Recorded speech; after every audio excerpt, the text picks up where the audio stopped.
Ça y est, c'est l'heure du grand décollage.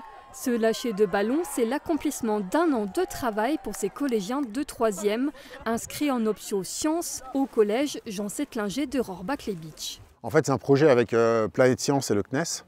Et donc le but, c'est d'envoyer un ballon stratosphérique à 30-40 000 mètres d'altitude. Et donc pour faire ça, on va gonfler un ballon d'hélium. On va mettre 5200 litres d'hélium.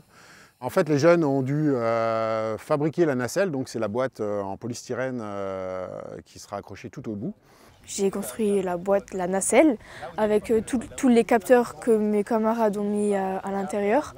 Des fois, c'est des capteurs pour savoir si la nacelle elle traverse des nuages, ou bien par rapport à la température ou la pression, etc. Et puis cette année, ils avaient un petit défi, ils devaient réaliser un système automatisé de largage de nacelle pour 5000 mètres. Élément d'ailleurs indispensable à ce vol en autonomie, le réflecteur radar. C'est pour que le ballon soit vu par les avions, puisque il va monter plus haut que les avions de ligne. Un avion de ligne, c'est à peu près 11 km d'altitude. Là, le ballon, il va monter à 30 km.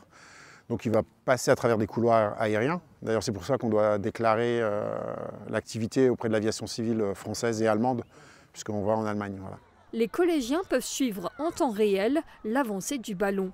Dans quelques heures, si tout se passe bien, ce ballon stratosphérique devrait rejoindre la ville de Baden-Baden en Allemagne. On a rajouté un petit tracker GPS, puisque quand il va arriver du côté de Baden-Baden, c'est assez vallonné. Et du coup, notre antenne ne captera plus grand-chose. Au total, ils étaient 14, filles et garçons, à participer à ce projet. Et ce n'est que le début, puisque le collège Jean Settlinger de Rohrbach veut encourager le plus grand nombre de jeunes à s'intéresser aux sciences. Et pour y parvenir, l'établissement devrait accueillir une classe à horaire aménagé mathématiques et sciences dès la rentrée 2025.